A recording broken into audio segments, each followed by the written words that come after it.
4차 산업혁명 이전에 뭐가 있었을까요?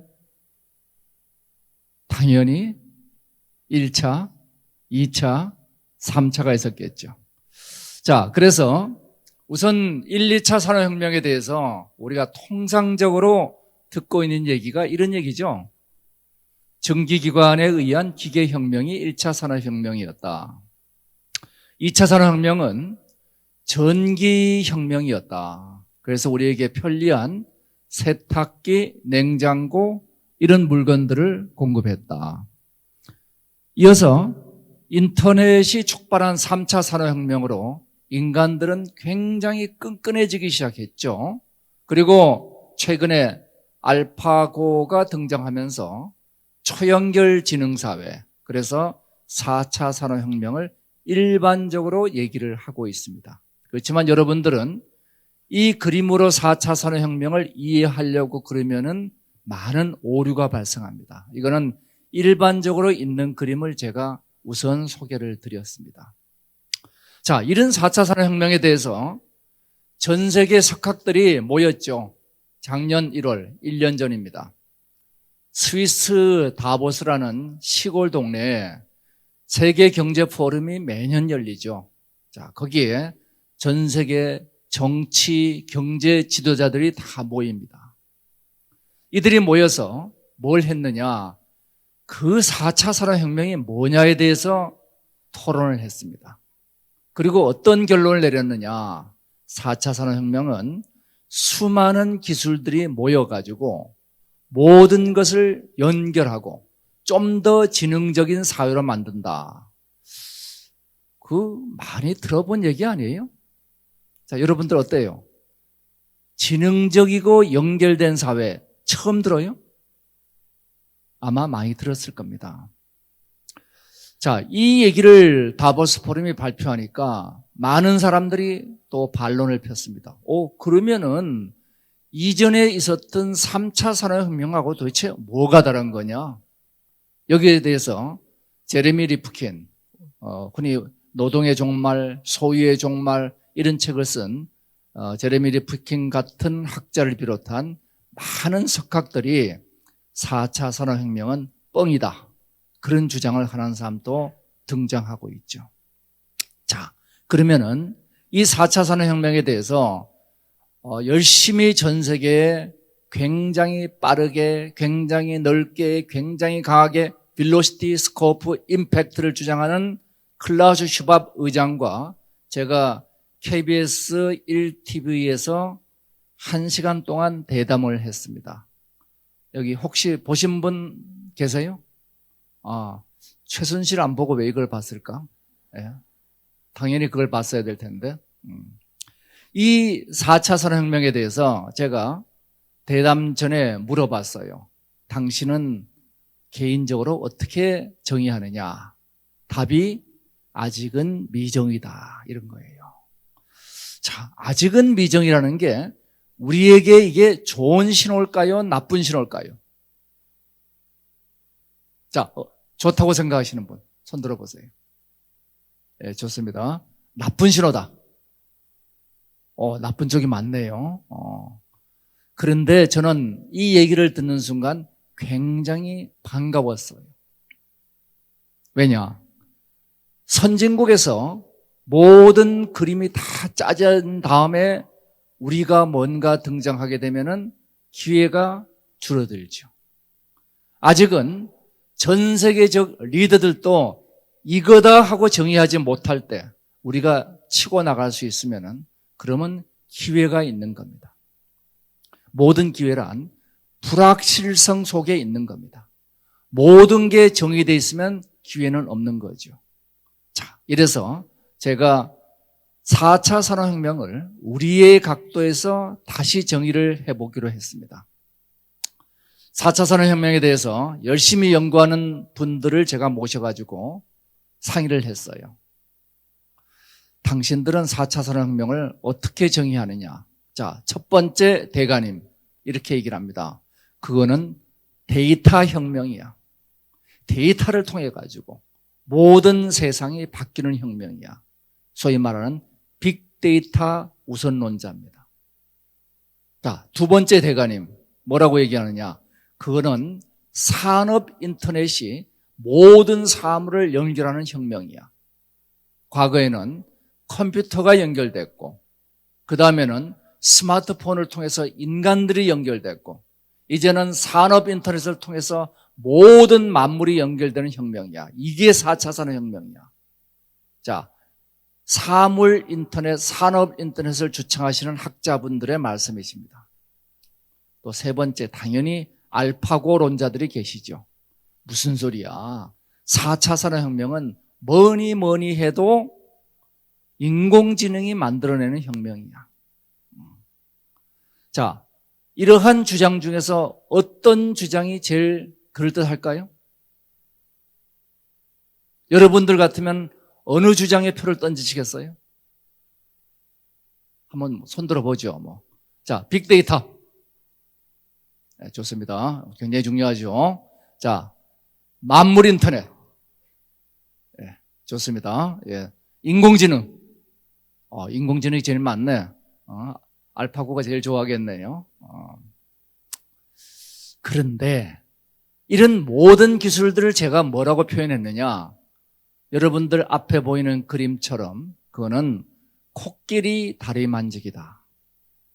그들 얘기가 틀린 건 아니에요. 그렇지만은 사물 인터넷, 빅데이터, 인공지능 이런 거 가지고 4차 산업혁명 전체를 설명할 수는 없다는 겁니다. 그러면 4차 산업혁명은 뭐냐? 이렇게 우리가 질문을 해야죠.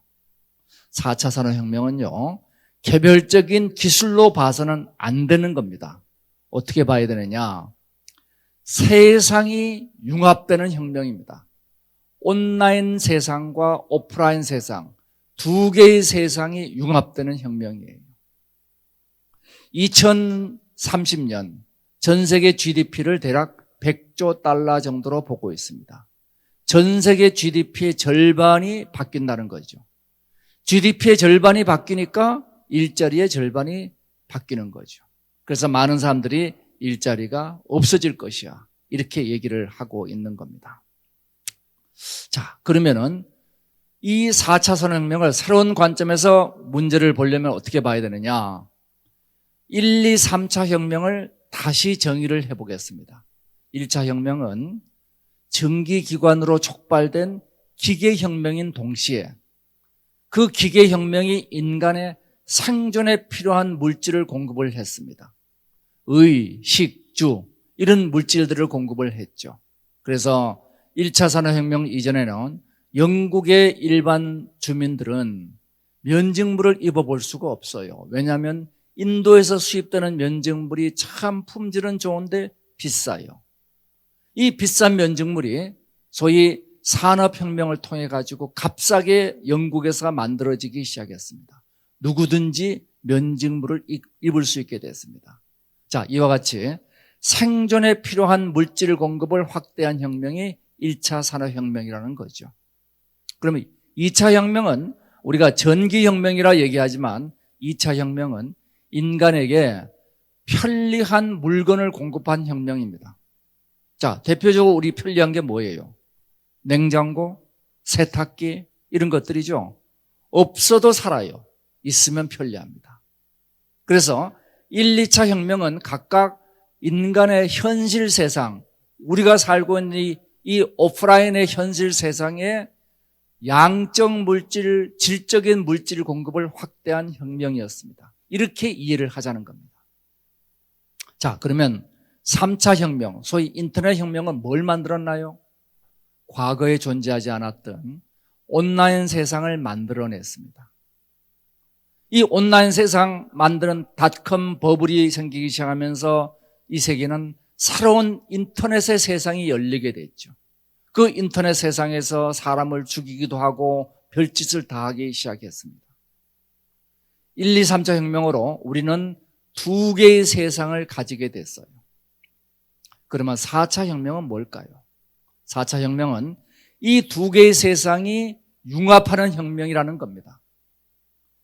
현실과 가상, 오프라인과 온라인 두 개의 세상이 충돌 융합하는 혁명을 만들기 위해서는 우리는 어떤 기술이 필요한가? 현실 세상에서 가상으로 전환시킬 수 있어야 되겠죠. 즉 물질을 데이터로 바꿀 수 있어야 됩니다. 이것이 바로 디지털화 기술과 아날로그화 기술들입니다. 현실을 가상으로 바꾸는 것이 디지털화, 가상세계를 현실로 바꾸는 게 아날로그화입니다. 아까 여러 사람들이 손을 들었던 사물 인터넷, 대표적인 디지털화 기술이죠. 3D 프린터, 대표적인 아날로그화 기술입니다. 3D 프린터를 통해서 우리는 가상의 세계에서 봤던 물컵을 내 3D 프린터로 똑같이 현실 세상에 가져올 수가 있죠. 데이터가 물건이 되는 겁니다. 자, 여기서 우리 한번 생각을 해보세요. 이러한 4차 산업혁명의 본질이 현실과 가상의 융합입니까? 이를 연결하는 아날로그화와 디지털화라는 기술입니까? 기술은 수단이죠. 기술은 수단입니다. 본질은 온라인과 오프라인이란 두 개의 세상이 융합하는 게 본질인 겁니다. 자, 이로부터 제가 4차 산업혁명을 1차 정의를 하게 됩니다. 1차 정의는 4차 산업혁명은 현실과 가상이, 그 다음이 중요해요, 인간을 중심으로 융합하는 것이다. 이것이 제가 1차로 정의하는 4차 산업혁명입니다. 현실과 가상이 인간을 중심으로 융합하는 것이다. 이러한 4차 산업혁명을 향해서 전 세계 국가들이 돌진하고 있죠. 각각 자기가 잘하는 걸 중심으로 합니다. 미국은 IT 기술을, 독일은 현장을 중심으로, 일본은 로봇을 중심으로, 중국은 정부가 중심이 돼서 뭘 하고 있느냐? 4차 산업혁명을 통한 모든 서비스와 제조를 융합해 가고 있습니다. 이 4차 산업혁명의 대단히 중요한 개념이 제조와 서비스가 이제는 분리되지 않고 융합된다는 겁니다. 그 대표적인 현상이 자국으로 공장을 다시 가져오는 리쇼링 현상이죠. 자, 이러한 선도 국가 중에 최초로 4차 산업혁명을 주장한 국가가 독일입니다. 독일은 지금으로부터 16년 전 2001년도에 스마트 팩토리 프로젝트를 시작을 합니다. 10년간 그 결과를 내고 2012년도에 발표를 하니까 전 세계가 깜짝 놀랐어. 야, 정말 이렇게 대단한 성과를 공장에만 적용하는 건 아깝지 않냐. 모든 산업을 바꾸자. 이래서 스마트 팩토리 프로젝트가 뭘로 바뀌느냐 하면 인더스트리 4.0 프로젝트로 바뀌게 됩니다. 그러면서 독일을 대표하는 3대 기업, 시스템 메이커 시멘스, 부품 메이커 보쉬, 그리고 소프트웨어 회사 셋, 얘들이 중심이 돼가지고 그 4차 산업혁명을 만들기 위한 워킹 그룹을 시작을 하죠. 그리고 2년 뒤인 2014년도에 그 작품을 내놓습니다. 그것이 여러분들이 이제 보고 있는 인더스트리 4.0 플랫폼이에요. 여기 있는 8개의 기술들을 이용하면은 모든 산업을 바꿀 수 있다. 이게 독일의 인더스트리 4.0 플랫폼이 주장하는 겁니다. 자, 내용을 볼까요? 인공지능, 빅데이터, IoT, 로보틱스, M2M, 디지털라이제이션, 사이버 피지컬 시스템, 뭐 이런 것들이에요. 멋있어요?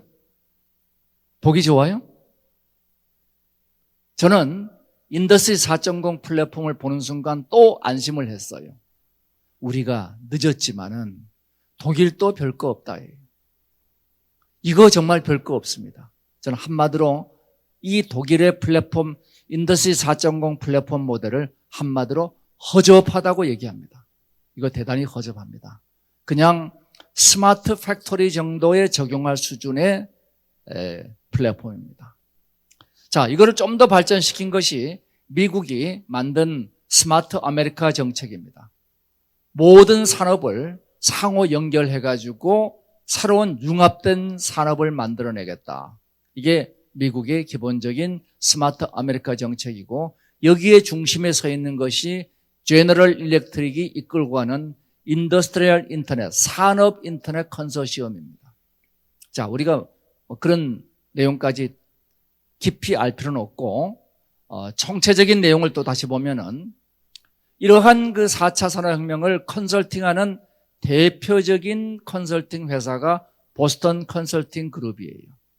이 보스턴 컨설팅 그룹은 자기네의 4차 산업혁명 컨설팅 모델을 9필라, 9개의 기둥을 가지고 4차 산업혁명을 설명한다. 이렇게 정의를 했습니다. 그 9개의 기둥을 보면은 그 기둥이 첫 번째가 인공지능, 그리고 로봇, 그리고 3D 프린터, 증강현실, 사이버 시큐리티, 클라우드, IoT 뭐 이런 것들입니다. 아까 독일 모델보다는 좀 더 발전되어 있지만은 이것도 굉장히 체계적이라고 보기는 어려워요. 자, 이러한 관점에서 한국의 4차 산업혁명은 어떻게 해야 될 것이냐 하는 그림을 그려보겠습니다.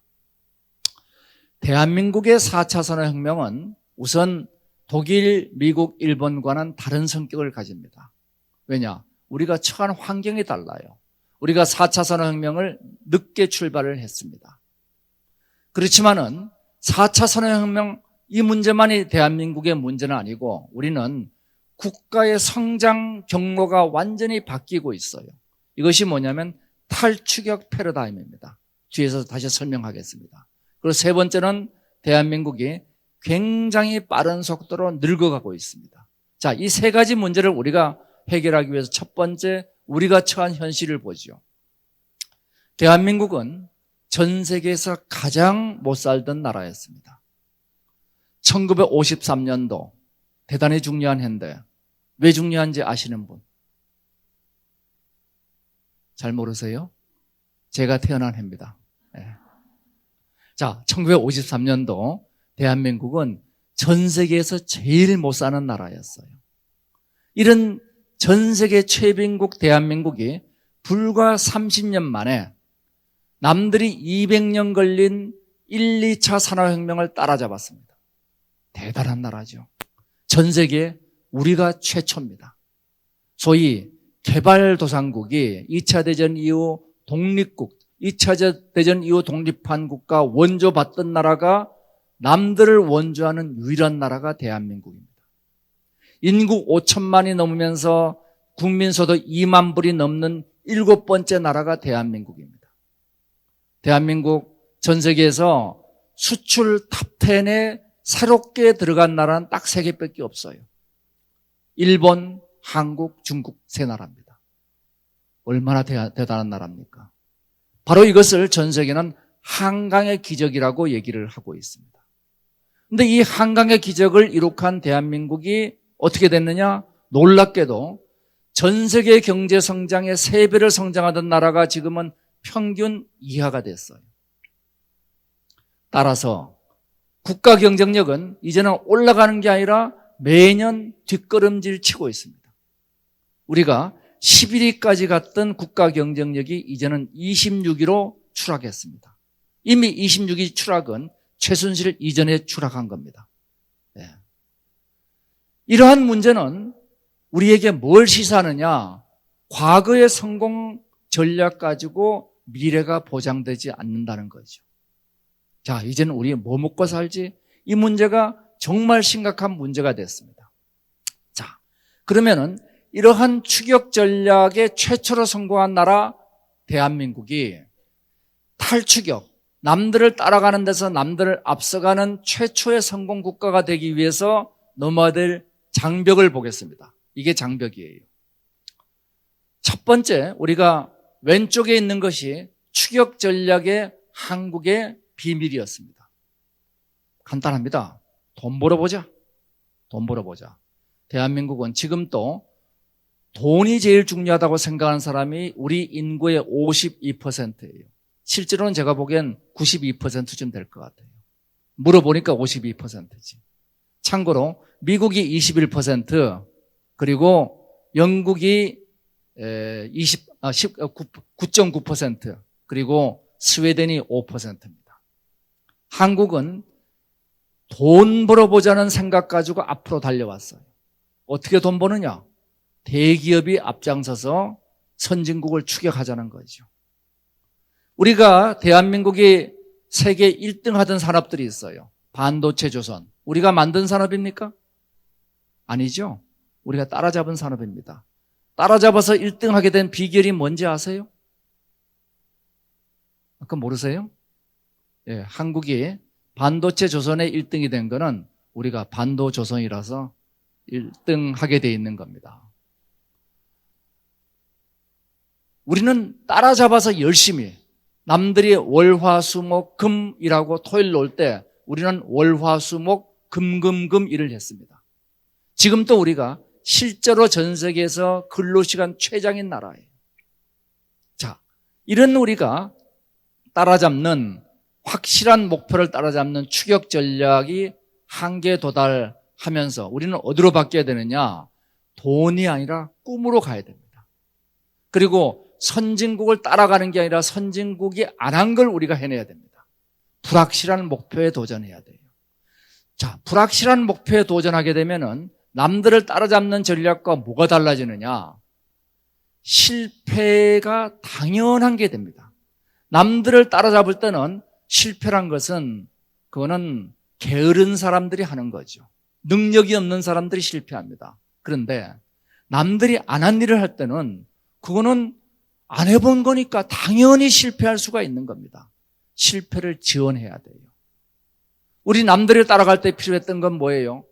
성실한 인재, 정답 위주의 교육을 시켰죠. 우리는 수업 시간에 질문하면 야단 맞습니다. 진도 나가야 되는데. 그런데 우리가 남들을 앞서가려면은 정답이 있는 교육을 해가지고는 앞서갈 수가 없죠. 정답이 없는 교육을 해야 됩니다. 협력하는 괴짜를 만드는 창조성 교육을 우리는 하지 않고 있어요. 우리가 남들을 따라잡을 때는 정부가 조선산업과 반도체 산업을 키우자, 현대와 삼성을 밀어주자, 이렇게 정부가 지원하고 규제했습니다. 이제는 그런 정부 중심의 정책은 몽땅 실패하고 있습니다. 4대강 이후 대한민국이 단 한 개도 국가 주도로 성공한 프로젝트가 하나도 없습니다. 이제는 민간 주도로 가야 됩니다. 그래서 우리가 규제를 없애고 새로운 미래를 향해서 가는 역사의 정체성이 필요하게 돼 있죠. 두 개는 달라도 너무 다릅니다. 그런데 여기서 절대로 우리가 오해하지 말아야 돼요. 과거의 방식이 나쁜 방식이었나요? 아닙니다. 과거의 방식은 우리 대한민국을 이만큼 끌어올려준 원동력이었어요. 그건 성공의 방정식이었습니다. 단지 과거의 성공이 미래의 성공을 보장하지 않는다는 거죠. 이제는 우리가 추격 전략에서 탈추격 전략으로 완전히 이동해야 됩니다. 대한민국의 거대한 이동인데 이 이동에 성공한 나라가 전 세계에 단 한 개도 없어요. 과거부터 선도국가는 계속 선도국가였습니다. 그리고 개발도상국이 추격에 성공했지만 탈추격에 성공한 나라는 한 개도 없어요. 홍콩, 싱가포르는 도시국가이기 때문에 보기에서 제외했습니다. 홍콩, 싱가포르를 빼놓고는 없습니다. 그렇다면은 대한민국은 인류 역사상 또 한 번의 어마어마한 도전을 하는 겁니다. 그 도전을 누가 해내야 되느냐? 우리 여기 계신 여러분들이 해내야 되는 거죠. 우리 한국이 갖고 있는 그 다음 문제는 시간의 문제예요. 대한민국은 뭐든지 빨리 합니다. 식당 가서 제가 전 세계 70개국을 다녀봤는데 식당 가서 밥 빨리 달라고 소리치는 데는 우리밖에 없어요. 우리는 빨리빨리입니다. 자, 빨리빨리 하다 보니까 무너지는 것도 많아요. 다리도 무너지고 아파트도 무너지고 또 하나 빨리빨리 하는 게 뭐냐면은 우리는 늙는 것도 빨리 늙어요. 프랑스가 초고령 국가 진입까지 155년이 걸렸습니다.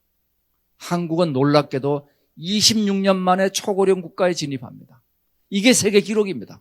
앞으로 누구도 못 깰 거예요.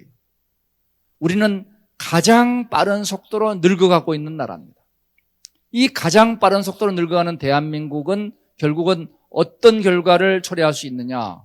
앞으로 10년 후에 한국은 초고령 국가가 됩니다. 인구의 20%가 노인들이 되는 거죠. 그렇다면 대한민국이 국가 혁신의 기회가 올 것인가? 아마도 어려울 거예요. 문제는 단순합니다. 10년 안에 닥쳐올 초고령화 이전에 대한민국이 4차 산업혁명이란 국가 혁신을 할 수 있느냐 없느냐의 질문입니다. 할 수 있다면 우리는 기회가 있어요. 할 수 없다면 국가는 추락입니다. 그래서 선고령화 국가 추락, 선 4차 산업혁명 국가의 도약이 됩니다. 향후 10년이 그래서 우리 대한민국의 가장 중요한 10년이기 때문에 전체 이 강연의 제목이 4차 산업혁명, 위에 제가 써놓은 글이 뭔지 혹시 보신 분 있어요? 하늘이 준 마지막 기회입니다. 제가 하늘이 준 마지막 기회라고 그랬습니다. 네, 지금 우리가 최순실 사태로 국가 전체가 이루고 있을 수가 없습니다. 우리는 한시라도 빨리 국가 발전을 위해서 개혁으로 나가야 되는 거죠. 국가 위기를 보면은 우리는 대기업은 혁신이 안 돼요. 그나마 우리 대한민국을 받쳐주던 삼성, 현대도 지금 흔들리고 있습니다. 중소기업들은 중국과의 경쟁에서 무너지고 있어요. 벤처 창업은 2000년도 세계 최고의 벤처제 대국이 아직도 회복이 안 되고 있습니다. 그 결과 청년들은 일자리가 없어요. 청년 취업률이 60% 안 되는 유일한 OECD 국가가 대한민국입니다. 우리 옆에 나라 어떠냐? 일본은 지금 일자리가 넘쳐요. 미국도 일자리가 넘칩니다. 한국은 일자리가 없어요. 왜?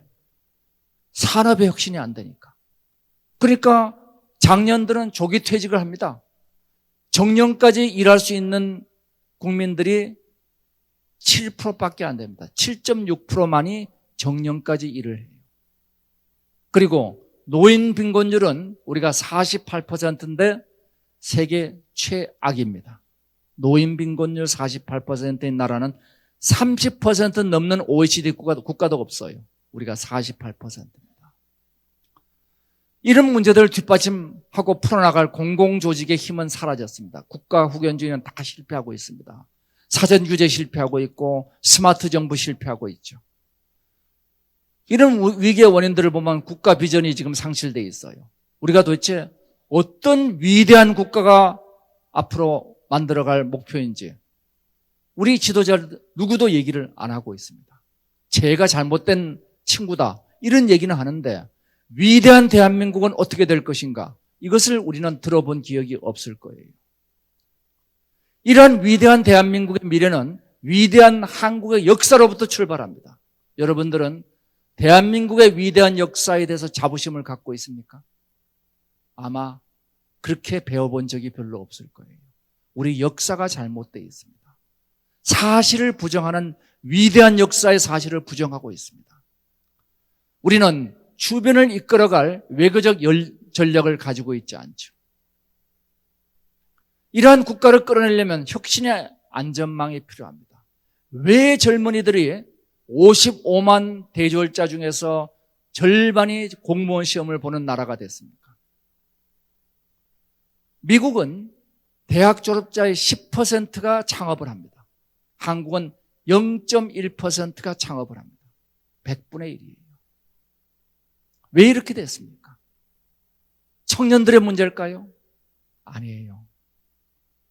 창업으로 가다가 실패하면은 주홍글씨 붙여서 신용불량자 딱지를 붙이는 나라에서는 창업하기 어렵죠.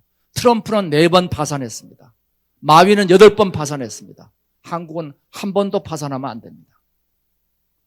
이러한 혁신의 안전망 부재가 청년들을 안전한 길로 몰고 갑니다. 그것이 공무원 시험이에요.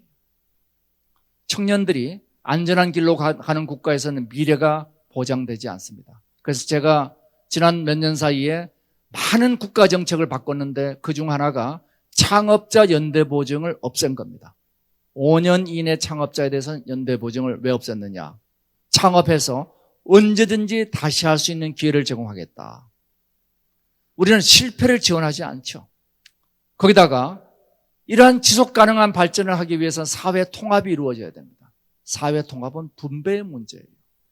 지난 20년간 대한민국의 분배 구조는 상위 10%의 소득은 80% 증가하고 하위 90%의 소득은 12%가 떨어진 나라입니다. 지난 20년 사이에 있었던 일입니다. 20년 전에 대한민국은 전 세계에서 가장 소득 분배가 평준화된 나라 중에 하나였습니다. 20년 전 얘기입니다. 20년 사이에 우리는 대중소기업의 임금 격차가 2배로 확대가 됐습니다. 20년 전에는 거의 같았어요. 이러한 분배 구조의 착오를 만든 또 다른 문제가 교육의 시대착오죠. 우리는 지금 또 정답 위주의 교육을 합니다. 정답 교육은 다 사라지고 있어요.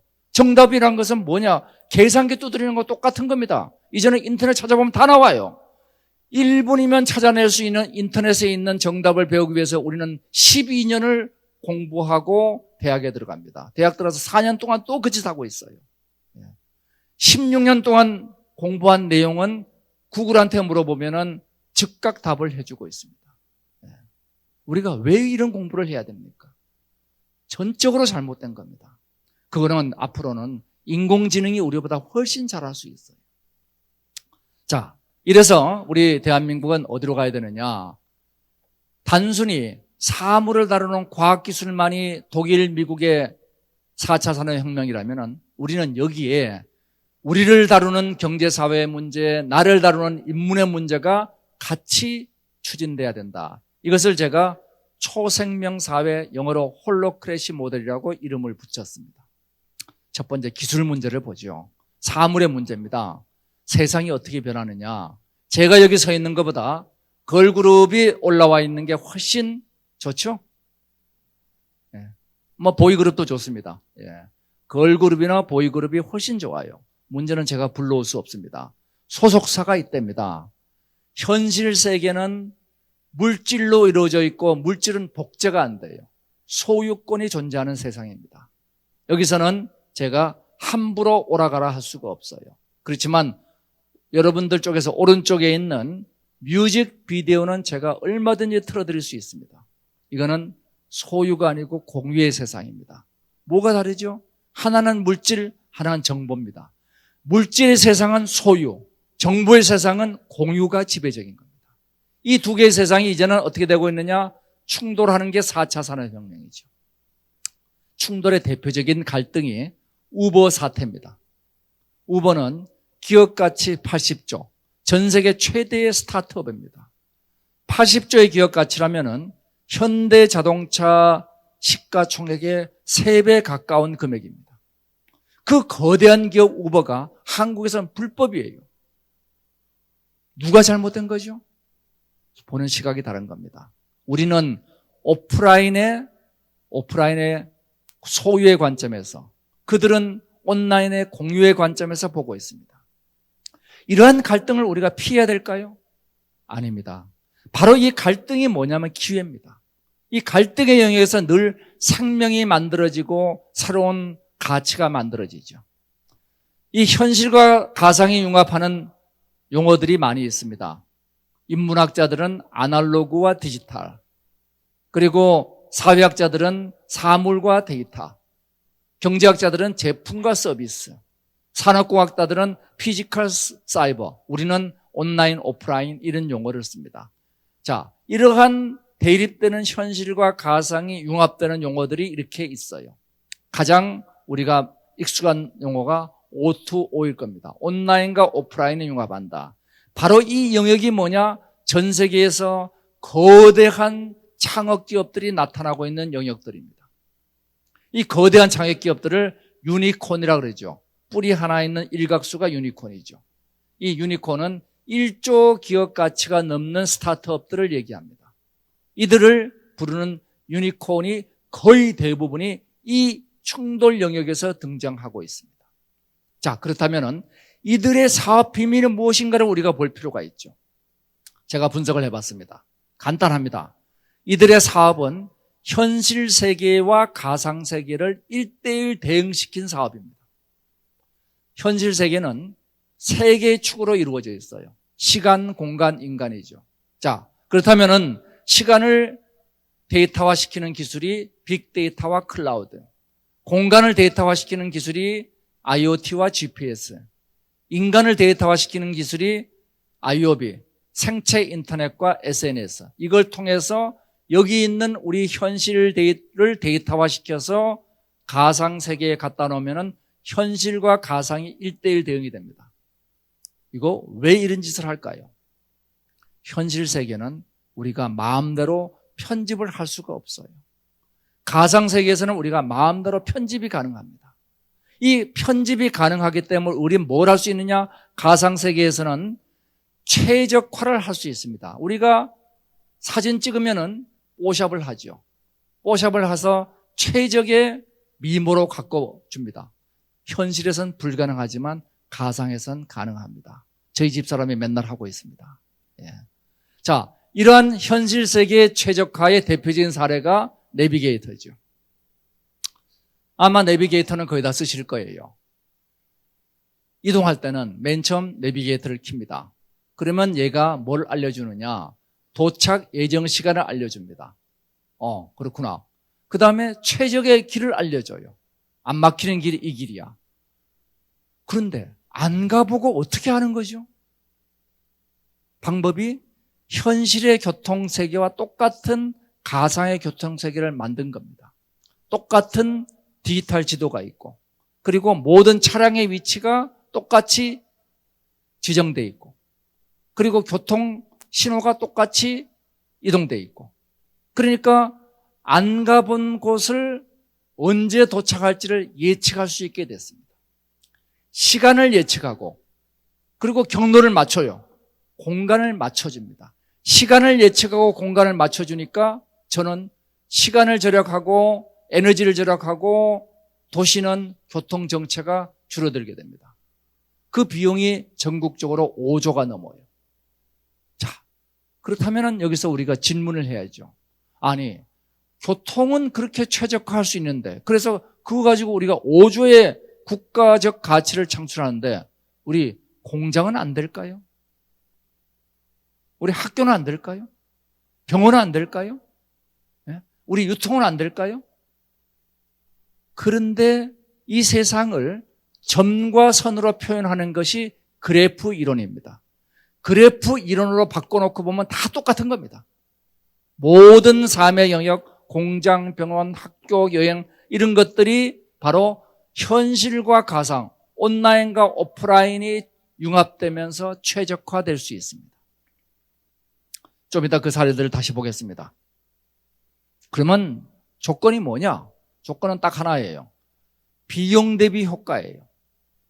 투입되는 비용하고 효과하고 비교를 하는 건데, 옛날에는 이 교통 신호를 수집하는 비용, 모든 차량의 위치를 수집하는 비용 굉장했습니다. 20년 전에 만들기가 무지하게 어려웠을 거예요.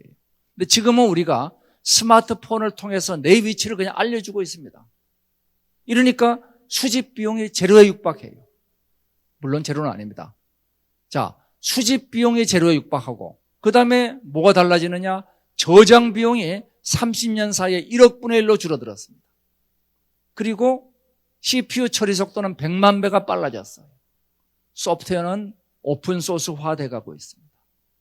총체적으로 지난 20년 사이에 이 비용은 평균적으로 1억 배가 줄었습니다. 1억 배가 줄은 게 이게 혁명의 원천입니다. 옛날에는 비싸서 못하던 것을 이제는 어디서나 할 수 있게 돼버린 거죠. 자, 이러한 융합 과정이 어떻게 되느냐? 바로 이것이 제가 4단계 융합 모델로 제시를 합니다. 자, 4단계 융합. 4차 산업혁명을 제가 뭐라고 설명했냐면 현실과 가상이 인간을 중심으로 융합하는 것이다. 아까 이렇게 정의를 했죠. 기억하시죠? 기억하시죠? 예. 자, 현실과 가상이 인간을 중심으로 융합하는 혁명. 이것이 4단계로 이루어집니다. 1단계, 현실 세계에서 데이터를 수집하는 겁니다. 사물로부터 수집하면 사물 인터넷이라고 그러고, 생체, 인간으로부터 수집하면 생체 인터넷이라고 얘기합니다. 그래서 여기서 데이터를 수집해서 현실과 1:1 대응되어 있는 저 구름 위에다가 데이터를 쌓아 놓습니다. 이것을 우리가 클라우드에 빅데이터를 만든다고 얘기를 하죠. 자, 그러면은 이 빅데이터를 그냥 쌓아놓으면 뭐 하겠어요? 이거를 인공지능, 알파고가 등장해가지고 요리를 해야 됩니다. 시간을 예측하고 공간을 맞춰줘야 됩니다. 그러면 뭐가 되느냐? 최적의 경로와 최적의 시간이 나타나죠. 이를 통해서 우리 교통생활이 최적화되는 겁니다. 이 4단계 다시 볼까요? 1단계 데이터 수집, 2단계 데이터 저장, 3단계 데이터 분석, 그리고 4단계 최적화입니다. 이 4단계를 거쳐서 현실과 가상이 순환하면서 현실을 최적화시키는 거예요. 그러면은 만약에 4차 산업혁명을 우리가 사물 인터넷으로 설명하는 사람은 뭐를 설명하는 걸까요? 이 전체 4단계 융합 과정의 제일 아랫단계 왼쪽을 설명한 겁니다. 인공지능으로 4차 산업혁명을 성공하는 사람은 가운데 연결 부분을 설명한 겁니다. 빅데이터로 설명한 사람은 맨 위에 있는 부분만 설명한 거예요. 그래서 제가 개별 기술로서 4차 산업혁명을 설명하는 것은 코끼리 다리 만지기라고 얘기한 이유입니다. 개별 기술이 아니에요. 4차 산업혁명은요, 지금 보시는 것처럼 온라인, 오프라인이 상호 연결되는 혁명입니다. 이러한 상호 연결이 왜 중요한가? 전 세계에서 가장 큰 호텔 체인이 에어비앤비입니다. 기업 가치가 30조죠. 이 기업 가치 30조의 에어비앤비가 도대체 호텔방이 몇 개나 있느냐? 호텔방 몇 개 있죠? 한 개도 없죠? 얘들은 호텔방 한 개도 없습니다. 한 개도 없지만은 이들은 온라인과 오프라인을 연결해가지고 사업을 하는 거예요. 이제 호텔 사업은 방이 중요한 게 아니라 그걸 연결하는 게 중요한 겁니다. 마찬가지로 전 세계 최대의 렌트카 회사 우버는 기업가치 80조, 그 렌트카가 한 대도 없습니다. 자, 이러한 4차 산업혁명의 사례를 3가지만 제가 설명드리겠습니다. 자, 첫 번째는 물건 만드는 회사예요. 캐터필러. 캐터필러는 자기 고객들에게 물어봤어요. 어떻게 해드리면 돈 벌 수 있을까요? 간단합니다. 장비 가동 시간을 올려주세요. 고장 안 나게 해달라는 얘기입니다. 그래서 캐터필러는 맨 처음에 뭘 하느냐? 열심히 품질 수준을 끌어올려요. 한계가 있어요. 두 번째 뭐 하느냐? 애프터 서비스를 강화합니다. 한계가 있어요. 3단계에 들어간 게 뭐냐? 비포 서비스입니다. 고장 나기 전에 고쳐주자. 그래서 1단계 데이터를 모든 전 세계에 있는 캐터필러의 중장비를 사물 인터넷을 통해서 데이터를 수집합니다. 2단계 이것을 클라우드의 빅데이터로 저장하고, 3단계 인공지능을 불러다가 분석시키니까 4단계 부산 백스코에 있는 굴삭기 오른쪽 바퀴를 지금 갈아라. 이게 비포 서비스예요. 이게 뭐가 똑같아요? 내비게이터가 도착 시간을 예측해 주는 거하고 경로를 맞춰주는 거하고 똑같은 겁니다. 기본적으로 똑같아요. 자, 이러면은 캐터필러는 제조업입니까? 서비스업입니까? 둘 다죠. 그래서 이제는 4차 산업혁명에서는 모든 제조업은 서비스와 결합합니다. 이것을 우리가 뭐라고 얘기하느냐? 프로덕트가 서비스와 결합하니까 프로덕트 서비스 시스템이라고 얘기합니다. 그래서 제조업은 서비스와 결합한다, 서비스아이징. 서비스업은 제조와 결합한다, 프로덕타이징. 이렇게 얘기를 해요. 이제는 뭐를 중심으로? 소비자의 모든 전주기 가치 창출을 중심으로 융합하는 겁니다. 이게 소위 미래의 제조업이 가는 방향이죠. 자, 두 번째 사례를 보겠습니다. 공장이죠. 시멘스가 암베르크 공장이라고 뮌헨에서 한 200km 위에 있는 공장인데 이게 바로 스마트 팩토리로 유명해진 공장이죠. 현실의 공장과 1:1 대응되어 있는 공장을 만들었습니다. 1:1 대응된 공장에서 실시간으로 데이터를 수집한다. 1단계. 2단계 클라우드에 빅데이터를 저장한다. 3단계 인공지능이 분석한다. 4단계 모든 에너지 소비를 30% 줄이고 불량률을 40분의 1로 줄인다. 미리 예측을 합니다. 뭐하고 똑같으냐? 지금은 수많은 제품들이 동시다발적으로 생산됩니다. 여기에 제품 투입 순서, 장비 배치 순서를 어떻게 바꾸는 게 최적화되느냐? 내비게이터가 길을 예측하는 거하고 똑같은 얘기들이 됩니다. 자, 우리하고 아주 비슷한 사례가 아마존이 되겠죠. 아마존의 경영진들이 소비자가 무엇을 원하는가 확인했습니다. 그랬더니 소비자들은 빠른 배송을 원한다. 빠름입니다. 자, 어떻게 하면 빨리 배송할까? 자, 아마존은 매우 열심히 연구를 해서 이런 결론을 내렸어요. 우리 물류 창고를 최적화해가지고 물류 배송 시스템을 로봇으로 만들자. 이래서 창고 크기가 6천만 개의 제품을 다루고 있는 아마존에서 그 창고의 크기가 축구장 9배 크기예요. 그 안에 6천만 개의 제품들이 있습니다. 그거를 분류해서 포장하는 작업이 얼마나 힘들겠어요. 그거를 아마존은 90분 안에 하고 있었어요. 그거를 어떻게 했느냐? 로봇을 도입해서 15분으로 줄였습니다. 여기 로봇이 몇 대가 투입되느냐? 4만 대가 투입이 됩니다. 이 4만 대 투입되는 로봇을 만들기 위해서 키바라는 로봇 회사를 아예 인수를 해버려요. 자, 이래서 자랑스럽게 우리는 이 물류 창고의 배송 시간을 90분에서 15분으로 줄였습니다. 그런데 소비자 반응이 어떨까요? 놀라워요? 75분 땡겨줬습니다. 대단해요? 별로죠? 75분 별거 아니잖아요. 예.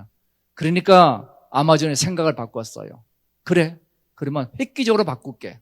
어떻게 바꿔요? 고객들이 주문하기 전에 배송하자. 이게 놀라운 생각입니다. 고객들이 주문하기 전에 배송하자. 그래서 모든 고객의 발주 정보를 다 수집해서 1단계, 2단계 클라우드의 빅데이터를 만들고 3단계 인공지능이 분석을 했더니 4단계 저 사람은 내일 기저귀를 발주할 거야. 우리는 오늘 배송하자. 이래가지고 아마존이 자랑하는 예측 배송 시스템이 만들어진 겁니다. 우리는 더 쉽죠? 왜냐하면 우리는 회원들이 사잖아요. 회원들이 사니까 우리야말로 예측 배송이 더 쉬운 겁니다. 예측 배송이. 그리고 최적의 시기에 배송을 받을 수 있게끔 미리 가이드 메시지를 줄 수 있죠. 당신 지금 기저귀 떨어질 때 됐잖아. 내가 알기로 너희 집 기저귀는 지금 10개밖에 안 남았어. 우리 알려줄 수 있잖아요. 이것만 꼭 누르면 그 다음 발주가 나가는 거예요. 결제까지 다 이루어집니다. 이런 문제들이 이제 다 뭐가 똑같으냐? 내비게이터가 길을 맞춰주고 예측해 주는 거하고 똑같은 것들입니다. 문제가 쉽죠? 4단계로 다 융합하는 겁니다. 4단계로. 자, 이런 4단계 융합이 우리 삶의 모든 영역에 적용될 수 있죠.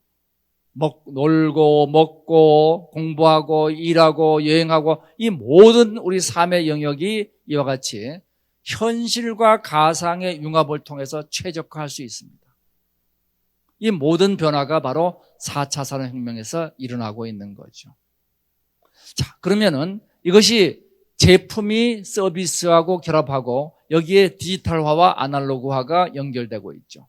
자, 그러면은 이러한 기술을 어떤 기술이 있어야지 현실과 가상을 연결할 수 있느냐. 이제 이거를 보도록 하겠습니다.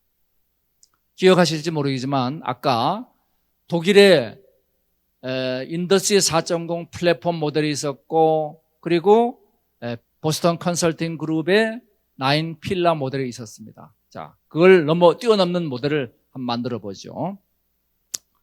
제가 이 노란 원의 바깥은 현실 세계로 그린 겁니다. 안쪽은 가상의 세계로 그린 거예요. 현실과 가상이 저 원을 경계로 해서 순환되고 있는 그림입니다. 자, 그럼 현실 세계는 세 개의 요소가 있다 그랬죠? 시간, 공간, 인간. 그럼 시간, 공간, 인간을 가상 세계로 넣으려면은 뭐가 필요하냐? 시간을 데이터화하는 클라우드와 빅데이터, 공간을 데이터화하는 IoT와 GPS, 인간을 데이터화하는 웨어러블과 SNS. 이 6개가 있으면은 우리가 알고 있는 거의 대부분 산업이 4차 산업, 즉 가상세계로 들어가게 됩니다. 그러면 가상세계는 누가 앉아있느냐? 인공지능이 앉아있죠. 자, 인공지능이 데이터를 충분히 분석을 해가지고 시간을 예측하고 공간을 맞춰줘요. 그러면은 그 다음 뭐를 해야 되나요? 현실 세계로 그걸 가지고 나와야 되죠. 그 현실 세계로 갖고 나오는 애들이 누구냐? 바로 얘들이 아날로그화 기술들입니다. 그래서 가상 세계로 보내는 6대 디지털화 기술과 현실 세계로 끌고 나오는 6대 아날로그화 기술, 총 합쳐서 12개의 기술이 인공지능과 더불어서 4차 산업혁명을 뒷받침하고 있습니다. 이게 주인이 아니에요. 이거는 우리가 필요할 때 쓰는 기술들에 불과합니다. 여러분들 보고 느끼는 거 없어요? 아까 우리가 봤던 세계적인 보스턴 컨설팅 그룹 모델보다 이게 더 폼나지 않아요? 이게 좀 더 논리적인 것 같죠? 예. 자, 그래서 이걸 다시 요약하면은 이렇게 6대 디지털화, 6대 아날로그화 기술이 있고 가운데 연결하는 인공지능이 있습니다. 여기 있는 13개 기술을 제가 생략하도록 하겠습니다. 왜? 이 13개 기술, 요 한 페이지가 카이스트 대학원 한 학기 코스입니다. 그러니까 도저히 여기서 더 이상 설명해도 모르고 안 해도 모르고 모르긴 마찬가지입니다. 그러니까 여러분들은 이거는 필요할 때 갖다 쓰는 것이다. 이렇게 생각하시면 되는 겁니다. 자, 이러면은 4차 산업화에 관해서 우리가 8단계로 진행하면은 우리가 대부분의 산업을 만들 수가 있죠. 이거는 제가 뒤에서 다시 설명할 테니까 넘어가겠습니다. 그러면서 거기에 핵심이 되는 게 뭐냐면 서비스 디자인이에요. 서비스를 디자인한다. 우리가 흔히 디자인 그러면은 이렇게 예쁜 모양을 디자인하는 거. 이게 그래픽 디자인이죠. 그 다음에 우리가 스마트폰 꺼내서 뭐를 누르면 그 다음 뭐가 쉽게 나오게끔 해주는 거 인터랙션 디자인입니다. 자, 우리가 사용자 위주의 설계, UX 디자인, CX 디자인을 하고 그 다음 병원에 가면 병원의 전체적인 서비스를 어떻게 하는 게 제일 좋으냐? 이게 서비스 디자인이죠. 우리 사업도 마찬가지입니다. 우리 사업도 전체적으로 우리가 하고자 하는 건 뭐예요? 우리가 궁극적으로 추구하는 거는 인간을 중심으로 어떤 서비스를 제공하느냐 하는 겁니다. 이 서비스를 디자인하는 거죠. 이 서비스를 지금까지는 그냥 오프라인에서 했습니다. 그거를 온라인과 오프라인이 결합된 4차 산업적 디자인을 제가 O2O 서비스 디자인이라고 얘기를 하고 있습니다. 자, 이 O2O 서비스 디자인은 기본적으로 이렇게 구성이 되어 있죠. 첫 번째가 기회를 포착해라.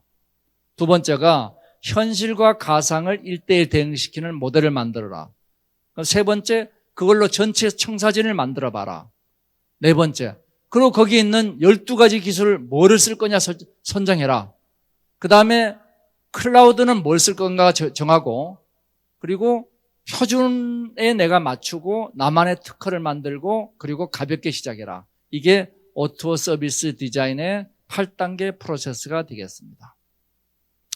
자, 이렇게 하면 우리가 4차 산업혁명에 필요한 사업을 할 수 있을까요?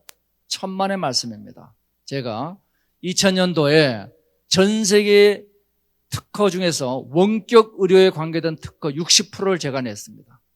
대한민국이 전 세계 60%를 가졌어요. 그런데 대한민국은 지금 또 원격 의료를 제대로 못하는데 전 세계 우리 빼고는 다 하고 있어요. 이건 뭐냐? 규제가 있으면은 아무리 우리가 기술이 앞서도 사업이 안 된다는 거죠. 특히 우리 멀티레벨 마케팅 같은 경우는 많은 경우에 규제들이 따라갑니다. 이 규제를 우리가 어떻게 잘 설계하느냐는 게 중요한 거죠. 4차 산업혁명은 한마디로 현실과 가상이 4단계로 융합한다 이렇게 얘기했습니다. 그러면 현실과 가상이 왔다 갔다 하는 이 4단계 융합 과정이 고속도로가 뻥 뚫려 있어야지 여기서 4차 산업혁명이 왕성하게 일어날 거예요. 근데 우리는 어떻게 되느냐? 이게 규제로 꽉꽉 막혀 있습니다. 규제로 꽉꽉 막혀서 데이터 수집이 규제되어 있고 저장이 규제되어 있고 그것을 융합하는 게 규제되어 있어요. 자, 예를 들어서 이런 거죠. 자율주행차. 지금 미국 라스베가스에서 CES 2017이 이제 끝났죠. 자, CES 2017에서 많은 자율주행차들이 나왔습니다. 대단하다. 그 대단하지만 기술적으로 한국이 못하냐? 한국 하고 있습니다. 우리도 자율주행차 지금 대한민국에 9대가 돌아다니고 있어요. 실험하고 있습니다. 기술적으로 대한민국이 지금까지 마음먹고 못 따라간 기술들이 별로 없습니다. 우리가 원자 폭탄 만드는 거 빼놓고는 딴 거 다 잘해요. 근데 문제는 뭐냐? 이러한 자율주행차를 만들어도 여기에 데이터를 수집하고 데이터를 저장하고 융합하고 하는 이 규제들을 우리 대한민국 국회가 이번 회기 내에 해결할 수 있을 것이냐? 기대를 접어야 됩니다. 규제가 대한민국의 발목을 잡고 있습니다. 우리 대한민국 발전은 양대축이에요. 하나가 기술, 하나가 규제입니다. 두 개의 성적을 보면 이래요. 기술의 성적은 IT 세계 탑3입니다. 세계 3대 IT 강국이에요, 우리가. 그런데 규제는 전 세계 몇 위냐? 90위입니다. 90위. 90위의 규제가 세계 3위의 IT를 발목을 잡고 있는 겁니다. 이래가지고 데이터 고속도로는 우리가 뻥 뚫어놨는데 그 고속도로에 데이터가 움직이는 게 4차 산업혁명은 클라우드의 데이터가 움직여야 돼요. 클라우드 데이터 양이 한국이 3%, 미국이 50%입니다. 한국이 이미 고속도로에 차가 움직이지 않는 나라가 됐어요. 규제의 바리케이드 때문에. 이거를 우리가 풀어내는 게 대단히 중요합니다. 자, 이게 된다면은 궁극적으로 4차 산업혁명은 제가 두 번째 정의를 한 겁니다. 그리고 집에 가실 때 요 한 페이지는 머릿속에 찰칵 사진을 찍어서 가시는 게 좋습니다. 4차 산업혁명은 현실과 가상이 인간을 중심으로 4단계로 12기술이 융합하는 것이다. 이것이 4차 산업혁명에 대해서 가장 간단하게 제가 정의하고 있는 내용입니다. 자, 그러면은 이어서 4차 산업혁명에서 인간은 어떻게 될 것이냐. 인간은 이제 인공지능하고 같이 일을 하게 돼 있어요. 그래서 아마존의 물류 창고에서는 4만 대의 키바 로봇이 인간과 더불어 일을 하고 있습니다. 그래서 모든 영역에서 이제 인공지능과 인간은 같이 일을 합니다. 같이 일을 하면서 우리가 필요하면 옆에 시리야, 알렉사야, 구글아 물어봅니다. 그럼 얘가 답을 해요. 왜냐하면 내가 일일이 탐색하고 검색하고 그럴 필요가 없잖아요. 옆에 비서한테 물어보면 되죠. 인공지능은 나의 비서입니다. 그래서 애지어 서비스예요. 자, 애지어 서비스란 건 뭐냐? 이거는 우리가 냉장고에서 식재료 꺼내서 조금 전에 소리는 실이라는 제 비서가 인터넷의 비서가 떠들었더니 답을 한 겁니다. 자, 이래서 이제 우리가 맛있는 요리를 하듯이 이제 클라우드에서 빅데이터 꺼내서 인공지능이 요리하면은 새로운 사업 모델이 나오는 거예요. 자라 같은 경우는 신사업의 패션을 미리 예측을 하고, 넷플릭스는 맞춤 추천을 하고, 너는 그동안 본 비디오를 보니까 이런 걸 좋아할 거야. 그래서 야동을 추천해주고, 그 다음에 아마존은 발주를 예측해주고, 그리고 로봇 어드바이저는 어디에 투자하면 좋을 거야 하고 추천해 주는 거죠. 자, 여기서 우리가 인공지능 겁먹지 마세요. 지금 인공지능에 관한 주요 기술들은 다 개방이 됐습니다. 작년 11월 구글이 자기 인공지능의 핵심 기술을 몽땅 개방했어요. 텐서플로우라는 겁니다. 이름은 외우지 않아도 돼요. 그랬더니 마이크로소프트가 우리도 마찬가지야. 똑같이 같은 날 개방했어요. 그러니까 그 다음 주에 IBM이 개방하고 그 다음 달에 페이스북이 개방을 합니다. 한마디로 주요한 인공지능 기술은 다 개방돼 있어요. 그러면 뭐가 문제지? 데이터만 있으면 됩니다. 데이터가 4차 산업혁명의 중요한 핵심이고 인공지능 애지어 서비스 여러분들이 비서처럼 데려다 쓸 수가 있습니다. 대부분 여러분들이 하고 있는 일들을 반복되는 데이터가 1000개가 넘는다. 이거는 인공지능을 불러다가 분석시킨 게 제일 좋아요. 근데 그 프로그램이 어려우냐? 안 어려워요. 여기 엑셀 대부분 쓰실지 알죠? 예, 엑셀 쓰는 거 비슷합니다. 웬만한 인공지능 프로그램은요, 한 페이지면 다 됩니다. 여러분들도 쓸 수 있어요. 그리고 여러분들 중에서 소프트웨어 프로그램을 해보신 분들이 나서가지고 하면은 정말 어렵지 않게 할 수 있습니다. 그래서 데이터를 소중히 여겨야 돼요. 그동안 우리 고객들은 언제 어떤 물건을 어떤 계절에 어떻게 반복 구매를 했는가, 그리고 어떤 고객은 떨어져 나가고 어떤 고객은 사러 들어왔는가, 이 데이터를 충분히 가지고 있는 게 제일 중요합니다. 이거를 다 모아서 가지고 있으면 그 다음은 누가 하느냐? 인공지능이 그거를 분석을 해요. 그러면 최적의 대안들을 맞춰줍니다. 내비게이터가 길을 예측하고 도착 시간을 맞춰주듯이. 자, 그러면은 세상은 어떻게 될까요? 지금보다 더 최적화된 세상이 될 수 있겠죠. 기술이 세상을 발전시킨다. 그렇다고 해서 세상이 좋아지지는 않죠. 왜냐? 경제사회 문제가 돌아가야 됩니다. 경제사회 문제는 오늘의 주된 관건은 아니지만 간단히 훑어보도록 하겠습니다. 자, 경제사회 문제는 이런 겁니다.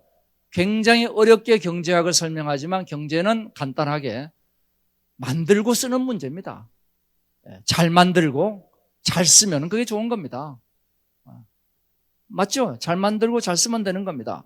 자, 그러면은 잘 만든다는 게 뭐냐? 잘 만들려면은 혁신을 잘하는 사람한테 왕창 돈 벌게 해주면 잘 만듭니다. 그래서 빌 게이츠 돈 벌게 해주고 저커버그 돈 벌게 해주면 이 친구들이 왕창 좋은 거 만들어내요. 잘 쓴다는 건 뭐예요? 쓸 수 있는 돈이 있으면 되는 거죠. 그래서 각각 자본주의가 사회주의가 추구한 건 자본주의는 잘 만들자, 사회주의는 잘 쓰자, 이렇게 주장을 한 겁니다. 결과가 어떻게 될까요? 잘 만들자고 주장했던 자본주의의 결과는 반드시 양극화로 갑니다. 왜 그렇죠?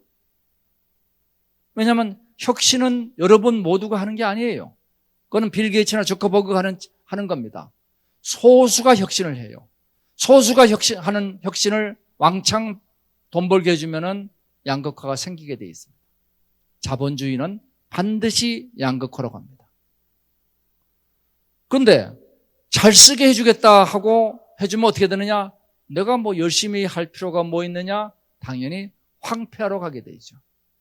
자, 여러분들은 뭐를 선택하시겠습니까? 둘 다 마음에 안 들죠? 예? 그러니까 이렇게 하면 안 된다는 겁니다. 중요한 건 이거예요. 경제의 가장 중요한 생산과 분배는요, 한 번의 해결이 절대 불가능한 겁니다. 이 절대 불가능한 한 번의 해결을 한 번에 하겠다고 착각한 것이 지금까지 우리 경제학자들이 한 얘기고 국회가 맨날 이거 가지고 싸우고 있는 겁니다. 어떻게 해야 되는 거냐? 이렇게 해야 되는 겁니다.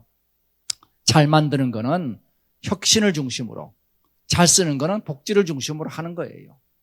그러면은 이 잘 만들도록 해가지고 개개인에게 보상되는 금액을 뭐라고 얘기하느냐? 우리가 시장소득이라고 얘기해요. 그걸 1차 분배라고 얘기합니다.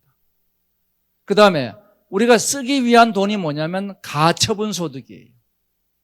시장소득과 가처분 소득이 차이가 나겠죠. 이 차이를 메워주는 것이 국가의 정책입니다. 그래서 중요한 것은 뭐냐 그러면은 인류 국가들은 예외 없이 1차 분배를 반드시 불평등하게 만듭니다. 1차 분배가 평등화되면 어떻게 되느냐? 그 사회는 발전하지 못해요. 잘 만들지를 못합니다. 그러면서 조세와 기부로 2차 분배에서 그 불평등을 축소시켜줍니다. 그래야지 사회 통합이 이루어져. 2차 분배를 축소시키지 않는 사회는 사회 갈등이 심해져서 지속 가능하지가 않아요. 우리 대한민국은 어떻게 돼 있을까요? 지금 1차 분배에서 불평등을 없애겠다고 착각하는 바람에 성장이 저성장으로 들어가 있습니다. 2차 분배에서 조정이 거의 안 하고 있어요. OECD에서 1차 분배와 2차 분배 갭이 제일 적은 나라가 조정을 제일 적게 하는 나라가 대한민국입니다. 그러니까 이 가장 기본적인 원칙을 우리 정부와 국회가 망각하고 있는 겁니다. 자, 오늘 경제 전반을 제가 설명하는 것보다 여러분들이 굉장히 관심이 있는 두 가지 문제를 얘기하겠습니다. 한 가지는 1차 분배, 즉 일자리 문제와 그다음 또 하나는 2차 분배의 문제를 말씀드리죠. 1차 분배는 결국 우리가 일을 통해서 얻는 근로소득입니다. 근로소득인데, 자, 일자리에 대해서 제가 써놓은 얘기가 있죠. 개인의 욕망이 일자리의 원천이다. 잊지 말고 기억하고 가세요. 자, 지금 전 세계의 주요한 예측기관들, 컨설팅 기관들, 대학들이 옥스퍼드 대학, 다보스 포럼, 가트너 그룹 이런 친구들이 전부 다 우리를 겁주고 있습니다. 뭐라고 겁주느냐? 일자리가 사라질 것이야. 자, 일자리 없어진다는 얘기 많이 들었죠? 얼마 전에 우리나라에서도 1,800만 개 일자리가 사라진다고 보고서가 나왔습니다. 보셨죠? 네. 자, 진짜 그런가? 제가 단언컨대 하나 얘기할 수 있는 거는 컨설팅 기관 말을 믿지 말라는 거예요. 컨설팅 기관과 점쟁이들은 비즈니스 모델이 똑같습니다. 사람 겁줘가지고 돈 버는 거예요. 사람 겁줘서 돈 버는 얘기는 우리가 늘 검증을 해야 돼요. 자, 검증해 보겠습니다. 1811년도에 산업혁명의 결과로 만들어진 일자리를 문제를 해결하기 위해서 기계 파괴 운동이 일어났죠. 러다이트 운동입니다. 1960년도 150년 후에 미국의 타임즈에서 IT 기술에 의한 자동화가 일자리를 없앤다. 오토메이션 잡리스라는 우려를 표명을 했습니다.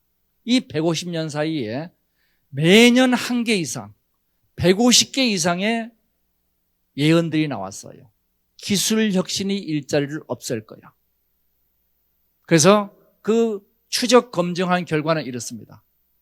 역사상 단 한 번도 기술 혁신이 일자리를 없앤 적이 없다는 겁니다. 지금까지 250년 동안 입증됐습니다. 250년 동안 수백 명이 일자리가 기술 때문에 없어질 거야 고 얘기했는데 일자리가 없어진 적이 단 한 번도 없는 거예요. 가운데 지금 높은 거 그거는 미국의 대공황 때문에, 그거는 경제 시스템 때문에 생긴 문제입니다. 이게 뭘 의미하는 거예요? 일자리에 대해서 우리가 착각하고 있다는 겁니다. 자, 일자리는 이런 거예요. 옛날에는 농업의 일자리가 80%였는데 이게 지금 2%가 됐어요. 그럼 70% 일자리는 없어진 거 맞죠? 78%가. 그렇지만 새로운 일자리가 78% 생긴 겁니다. 농업의 일자리가 제조로 가고, 제조의 일자리가 서비스로 가고, 서비스의 일자리가 플랫폼으로 가고, 일자리는 계속 사라지고 새로 만들어진 거예요. 일자리는 늘 사라지는 겁니다. 그리고 늘 새로 만드는 거예요. 그래서 질문은 어떤 일자리가 사라질 것이냐가 아니라 어떤 일자리가 만들어질 것이냐가 질문인 겁니다. 일자리는 사라지고 만들어져서 없어지지 않았어요. 그런데 왜 이런 250년간의 수백 번의 검증을 거치고도 지금 미래학자들은 일자리가 없어진다고 우리를 겁주고 있느냐? 그거는 일자리의 본질을 놓치고 있기 때문이에요. 일자리는 새로운 일자리가 어디서 만들어질까 하는 건데, 미래학자들이 생각하는 범위 내에서 이해가 된 것은 1차, 2차, 3차 혁명의 일자리는 어떻게 만들어지는가가 이해가 됐어요. 자, 1차 혁명 제조에서 만들어졌죠. 2차 서비스에서 만들어졌죠. 3차 플랫폼에서 만들어졌죠. 그러니까 이제 이해가 됐어요. 그런데 4차는 일자리가 만들어지는 게 잘 상상이 안 갑니다. 어디서 일자리가 만들어질지. 이래서 지금 전 세계가 패닉 상태에 빠져 있는 겁니다. 이 패닉 상태가 지속되면은 과거에 기계 파괴 운동을 한 러다이트 운동처럼 4차 산업혁명 반대 운동이 벌어질 수 있습니다. 만약에 대한민국의 4차 산업혁명 반대 운동이 벌어지면 10년 후로 다가오는 고령화 사회에 대비가 안 되고 우리는 19세기 말 대한민국 구한 말의 식민지 전략과 같은 사태가 또다시 벌어지게끔 되어 있습니다. 이런 걸 막기 위해서는 일자리의 본질에 대한 이해가 필요한 거죠. 우리는 일자리를 뭘 착각하느냐? 기술이 일자리를 만든다고 착각을 해요. 1차 산업혁명, 기계혁명은 일자리를 만든 거는 뭐냐? 생존에 필요한 물질이 필요하다는 인간의 욕망이 만든 겁니다. 기술이 공급이라면 욕망이 수요예요. 경제는 공급과 수요의 결합인 거죠. 그러면은 2차 혁명은 전기혁명이면서 냉장고, 세탁기와 같은 편리한 물질을 요구하는 혁명이었습니다. 3차 혁명은 인터넷을 통해서 인간의 사회적 연결 욕망이 충족된 혁명이죠. 자, 그러면은 앞으로의 인간의 남은 욕망은 뭘까요? 미래의 인간 욕망이 없다면은 이제는 더 이상 일자리가 안 만들어질 수도 있어요. 자, 이 새로운 욕망이 뭘까요? 바로 이것이 매슬로우 욕구 5단계에서는 여러분들이 거의 다 들어봤을 거죠. 바로 1, 2차 혁명이 만든 혁명은 바로 똑같이 매슬로우의 생리적 욕구 그리고 안정의 욕구하고 일치합니다. 3차 혁명이 만든 것은 인간의 연결의 욕구를 충족시킨 것과 일치해요. 그럼 4차 혁명은 뭘까요? 자기 표현의 욕구입니다. 우리는 노동 총량이 불변한다는 생각으로 일자리가 사라질 것이라고 생각합니다. 지난 250년간의 인간의 역사는 노동의 총량은 계속 증가해 왔다는 거예요. 왜? 인간의 욕망이 무한하기 때문에. 그래서 인간의 자기 표현 욕망이 4차 산업혁명의 가장 중요한 일자리라는 겁니다. 이 자기 표현 욕망을 파악하는 사업체들은 4차 혁명에 대한 대응이 되는 거죠.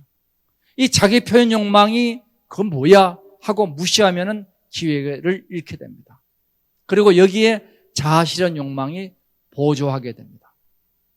일자리에 대해서 물어봤습니다. 미래의 유망한 일자리가 뭡니까? 그러니까 이렇게 답을 해요.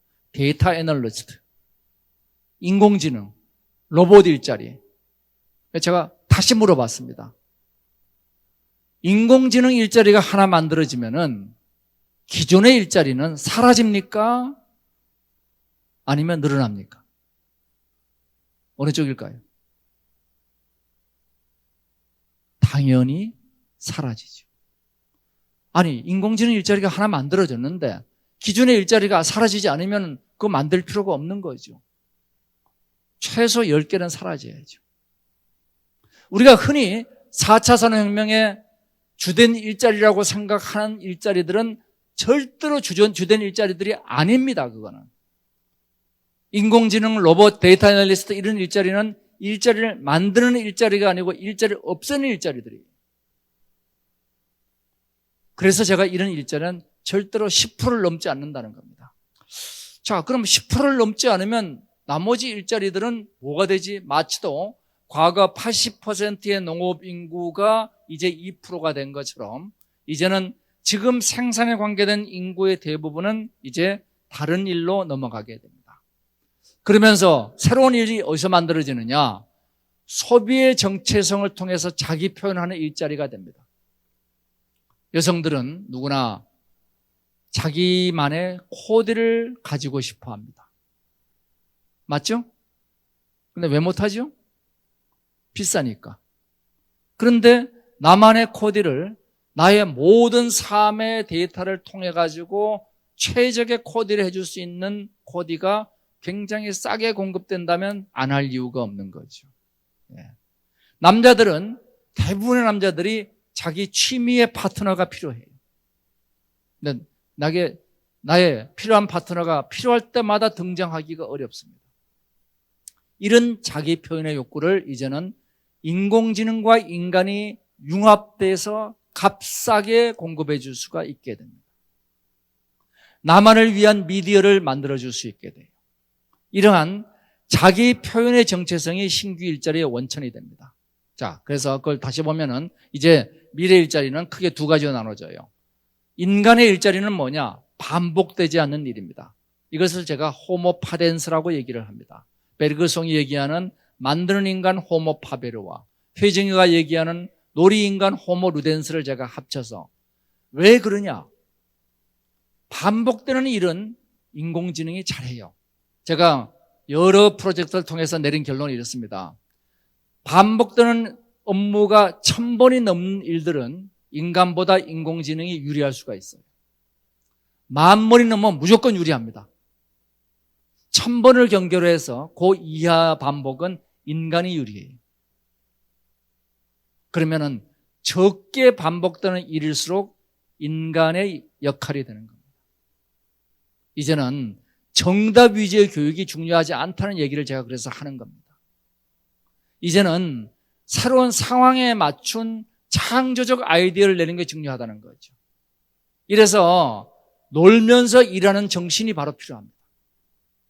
이것은 새로운 일을 하는 정신이에요. 옛날에 우리가 산업혁명 이전에 인간은 놀이와 일이 결합되어 있었습니다. 산업혁명이 들어오면서 일과 놀이를 분리했어요. 일을 재미없게 만들었습니다. 그래서 재미없게 만드는 일을 하는 대신에 임금을 줬죠. 그 임금을 받아가지고 일 끝나고는 놀러 갔습니다. 일과 놀이가 분리됐습니다. 이제는 일과 놀이가 합쳐져야 되는 시대가 들어가는 거죠. 또한 우리가 큰 차이가 벌어지는 것이, 산업혁명 이전에는 생산과 소비가 분리되어 있었어요. 근데 산업혁명이 들어와서, 야, 네가 만드는 자가 생산이 너무나 비효율적이잖아. 너 혼자 네 옷 만들어봐. 옷 한 벌 만드는데 한 달 걸리지. 근데 우리가 쫙 분업해가지고 만드니까 하루에 100벌씩 만들어. 얼마나 좋아. 그래서 물질의 공급이 왕창 늘어납니다. 고효율화 됐지만 생산과 소비가 분리됐습니다. 근데 생산과 소비가 분리되니까 전체 생산량은 많아졌는데 누구는 많이 가지고 누구는 적게 가지게 돼요. 바로 악마의 맷돌이 돌기 시작합니다. 가장 바람직한 사회는 어떤 사회일까요? 내가 필요한 물건을 너무 많이 갖고 있는 것도 필요 없어요. 내가 필요할 때 온디맨드, 필요할 때 내가 만들어 쓰는 게 제일 좋습니다. 단 그것이 옷 한 벌 만드는데 한 달 걸리면 안 되겠죠. 옷 한 벌 만드는데 10분 만에 만들 수 있으면 내가 분업해서 하는 것보다 훨씬 낫죠. 가능할까요? 불가능할까요? 바로 그것이 이제 가능한 시대가 된다는 겁니다. 그것이 3D 프린터가 등장함으로써 내가 정말 갖고 싶은 모양의 디자인의 컵을 3D 프린터를 통해 가지고 인터넷에서 쉐이프웨이나 싱기버스에서 디자인을 다운받아서 걸면은 나와요. 15분이면 나옵니다. 좀 싼 프린터는 2시간이면 나오죠. 그러면 거기다가 색깔, 디자인 내 마음대로 할 수 있어요. 나만의 디자인을 가진 나만의 작품을, 그리고 무지하게 고효율로 만들 수 있어요. 세상이 달라지는 겁니다. 이런 달라지는 세상에 물건만 그렇게 될까요? 경험도 마찬가지입니다. 이제는 여행의 경험이란 것도 소위 가상현실을 이용해 가지고 상당 부분을 재현해 줄 수 있게 됩니다. 자, 음악, 미술, 문학도 마찬가지예요. 이제는 기술적인 문제 때문에 내가 하고 싶은 음악 소위 작곡을 못했는데 이제 그런 부분을 도와주기 시작합니다. 에너지 식량도 마찬가지예요. 이제는 다시 do it yourself, 내 거 내가 만드는 시대가 도래하기 시작하죠. 이런 do it yourself의 시대가 도래하면서 이 전체적인 사회 효율성은 무지하게 증가되기 시작합니다. 고효율에 맞춤이 되는 거죠. 더 나아가서 이제는 직업이 사라지는 시대가 됩니다. 우리 직업이란 게 뭐예요? 내가 제일 잘하는 일이 있어요. 나는 피리 부르는 걸 제일 잘해. 나는 피리를 정말 잘 불어. 그런데 피리 불어서 내가 밥 먹고 살 수가 없으니까 나는 직장을 가졌어요. 만약에 내가 피리 부는 것을 항상 필요할 때마다 내가 누가 필요한가 찾아가지고 그 팀에 합류할 수 있다면 나는 그걸로 밥 먹고 살 수 있게 됩니다. 초연결 사회 구조에서는 내가 갖고 있는 최고의 역량을 발휘할 수 있게 돼요.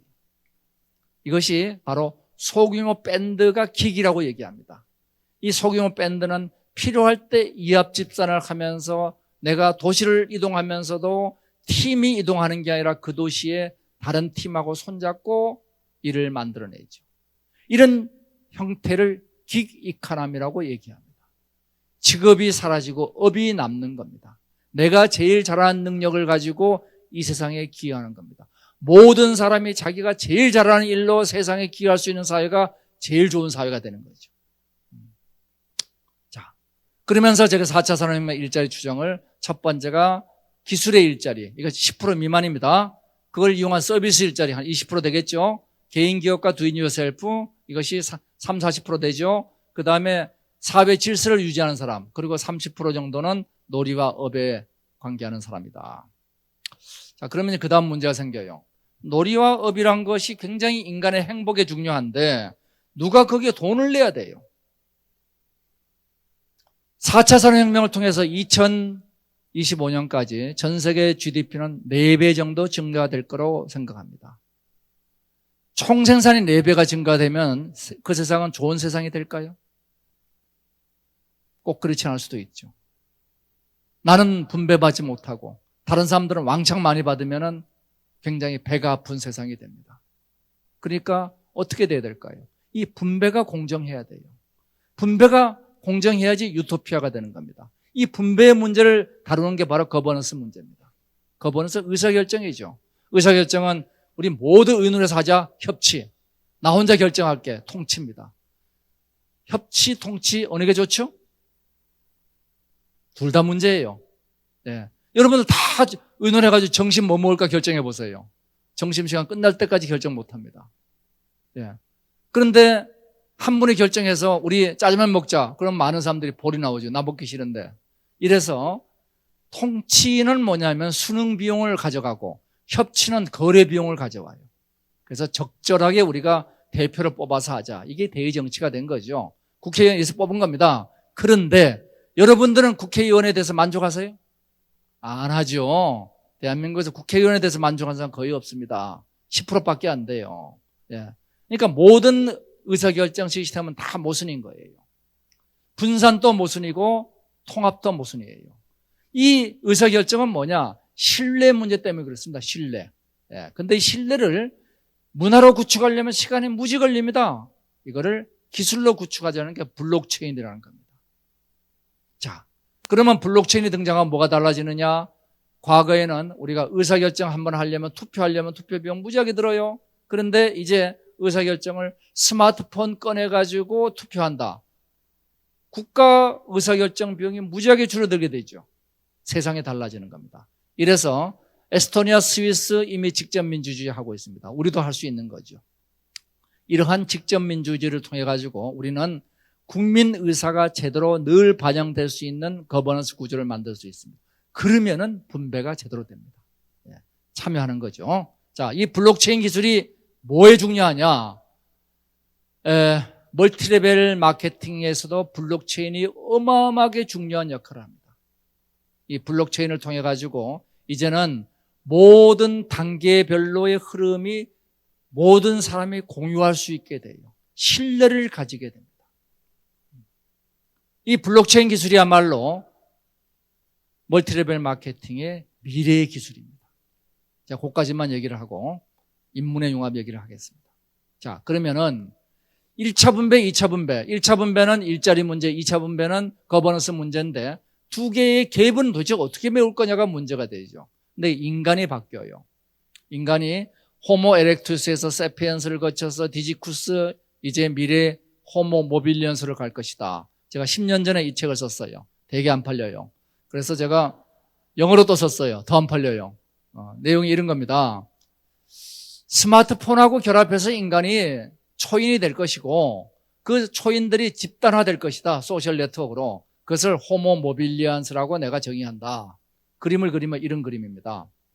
인간은 이렇게 진화한다. 이제는 DNA에 의한 진화가 아니라 밈에 의한 진화. 이제 인간은 관계가 중요해진다. 이런 거예요. 근데 이 단계에서 인간은 전체의 부품이 되느냐? 개인의 소멸. 전체를 자기 조직화하느냐? 개인의 확장이에요. 근데 이 개인의 확장으로 간다는 겁니다. 그럼 뭐가 달라지는데? 옛날로 돌아가는 거예요. 어떻게 돌아가느냐? 옛날에는 우리 작은 시골 동네에서 옆집을 도와줬어요. 왜냐? 내가 도와준 걸 주변에서 아니까. 내가 돈이 많은데 안 도와주면 나쁜 놈이라고 손질하니까. 그래서 경제 가치와 사회적 가치가 교환되고 있었어요. 근데 도시화가 됐어. 도시가 1000배가 커지는데 인간은 옛날하고 똑같아요. 그러니까 옆집에서 누가 아픈 사람이 있으면 아몰랑하고 끝나는 겁니다. 윗집 아랫집 뭐 싸움 나고 그런 거죠. 자, 근데 다시 인간이 집단 생명으로 1000배가 커지게 되면은 옛날로 돌아가는 겁니다. 사회가 1000배 커졌는데 인간도 1000배 커지면 돼요. 그러면 뭐가 되느냐? 과거처럼 스몰 월드로 돌아가게 됩니다. 이제는 조세와 세금을 내는 것과 기부가 자기의 명예가 되는 거예요. 내가 돈이 100억 있는 사람이 100억 갖고 있는 게 좋겠어요. 내가 50억 가지고 50억을 냈더니 모든 사람이 날 존경하더라. 어느 걸 선택하시겠어요? 인간의 행복이란 것은 미국의 경우 170만 불을 넘어가는 자산은 행복과 반비례하기 시작합니다. 한국도 대략 20억 근처에서 반비례하기 시작합니다. 그 이상은 안 가지고 있는 게 행복으로 가는 길입니다. 자, 이렇게 되면 이제 궁극적으로 4차 산업혁명에 한국이 세계적으로 기여할 일이 이 잘 만드는 사이클과 잘 쓰는 사이클을 전체적으로 순환하는 이 전체 구조를 우리가 만들 수 있게 되죠. 여기 이제 추가적으로 철학이 필요합니다. 모든 혁명은 철학이 뒷받침돼야 돼요. 그러면 우리의 철학은 뭐냐? 선순환입니다. 지금까지 세상을 발전시킨 자본주의의 기본은 갈등 구조였어요. 이 갈등 구조가 이 대표적인 게 정반합 이런 사상들이죠. 전부 다 갈등 구조의 사상들입니다. 근데 그걸 넘어서 이제는 선순환 사상으로 들어가야 돼요. 우리의 활동이란 건 뭐냐? 우리의 활동은 소비자한테 돈을 뺏어오는 일이 아니죠. 소비자와 이익을 나누는 활동입니다. 그림의 왼쪽에 있는 것이 우리가 만드는 사회적 가치는 소비자와 나누는 이 순환 과정을 가져가는 거죠. 그래서 이 사회적 가치 창출과 소비자 이익과 생산자 이익이 순환돼야 되고 이 생산자 이익이 다시 순환되는 이 선순환 구조가 가면은 기업과 사회가 개인이 선순환합니다. 이 선순환하는 사회, 이것이 바로 궁극적으로 우리가 미래에 가야 될 사회 구조가 되는 거죠. 이런 사회를 만드는 게 국가의 리더십, 국가 거버넌스입니다. 그러면 여기에 필요한 건 뭐냐? 개인과 기업과 사회를 순환시키는 이 순환 구조. 바로 이것이 가장 잘 표현된 것이 우리의 태극기입니다. 우리의 한글, 천지인, 홍익인간 사상입니다. 대한민국만큼 선순환 개념이 잘 발달된 나라가 없습니다. 이 선순환 개념을 발달시켜서 이 투명한 선순환 구조로 가는 것, 이것이 우리 대한민국의 세계에 기여할 철학적 뒷받침이 되는 거죠. 자, 그를 통해서 우리는 사물을 다루는 과학기술의 융합, 그리고 우리를 다루는 경제사회의 융합, 그리고 나를 다루는 인간의 융합, 이 모든 융합들이 합쳐진 새로운 미래사회, 이것을 제가 모든 것이 스스로 생명을 얻는 사회, 초생명사회라고 이름을 붙이고 다시 영어로 홀로크래시라고 그럴듯하게 붙여놨습니다. 자, 더 나은 세상을 위해서 10대 국가혁신과제, 여러분 관심이 없을 것 같으니까 넘어가겠습니다.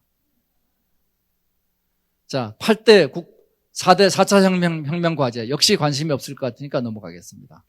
자, 7대 기업과제, 우리 창조적 리더십과 분산형 창조적 조직, 실패를 지원하는 문화, 투명하고 개방적인 구조, 부가가치 중심 기업 운영, 공정거래와 윤리경영, 집단융합지능의 발현, 요거는 우리한테 필요할 것 같으니까 여러분들 한번 읽어보시기 바라고 마치도록 하겠습니다. 예, 감사합니다.